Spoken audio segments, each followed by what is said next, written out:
На заседании Генеральной Ассамблеи ООН, организованном 2 декабря по случаю Международного дня отмены рабства, был рассмотрен принудительный труд уйгуров.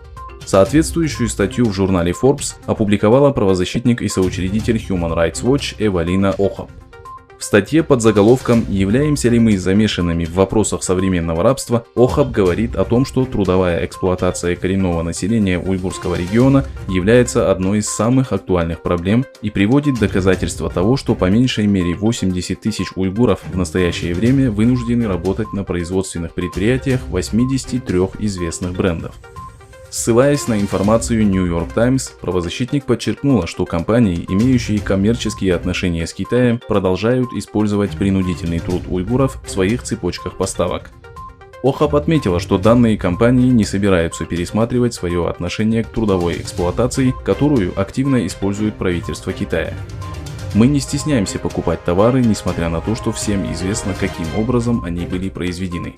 Разве мы не являемся замешанными в использовании труда подневольных рабочих? С этим вопросом правозащитник обратилась к общественности.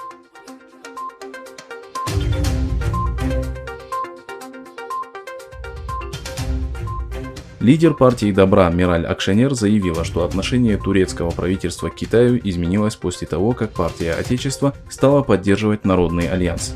Говоря о тесных связях Догу Перинчека с Китаем, Акшенер сделала следующее заявление. Уйгуры сталкиваются с бесчеловечным отношением.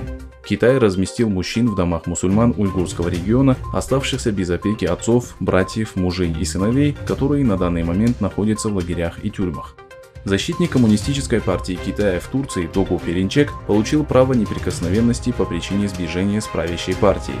Мираль Акшенер также раскритиковала китайскую вакцину от коронавируса, подчеркнув, что на данный момент закуп вакцины у страны, откуда распространился данный вирус, является нецелесообразным.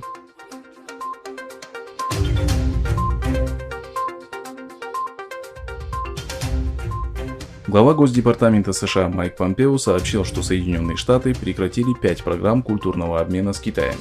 По его словам, США приветствуют взаимный и честный, а не односторонний обмен с Китаем в рамках подобных программ. По словам Майка Помпео, эти 5 программ полностью финансируются и управляются властями Китая в качестве инструментов пропаганды. Он уточнил, что программы предоставляют тщательно контролируемый доступ к официальным лицам Коммунистической партии Китая, а не китайскому народу, и обвинил власти Китая в отсутствии свободы слова и собраний. Ранее Помпео сообщил, что США ввели санкции против китайских официальных лиц. Санкции коснулись тех, кого подозревают в угрозах не разделяющим политику Пекина людям.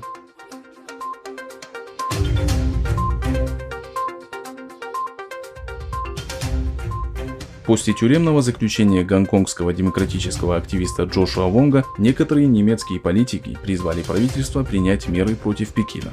Федеральному правительству пора отказаться от молчания. Необходимо дать понять, что Германия больше не будет бездействовать и наблюдать за гегемонией Китая. Цитирует Sunday World представителя Бундестага от партии Зеленых Омида Нурипура. Суд Гонконга приговорил 24-летнего активиста Джошуа Вонга к тюремному сроку за организацию и призывы к участию в несанкционированном митинге.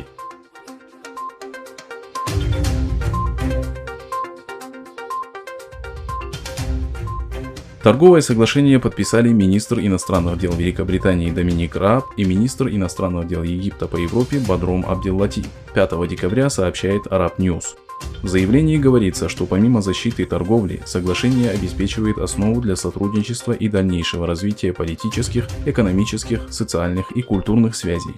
Соглашение позволит британским предприятиям и потребителям получать выгоду от продолжающегося преференциального доступа на рынок Египта после окончания переходного периода для Brexit.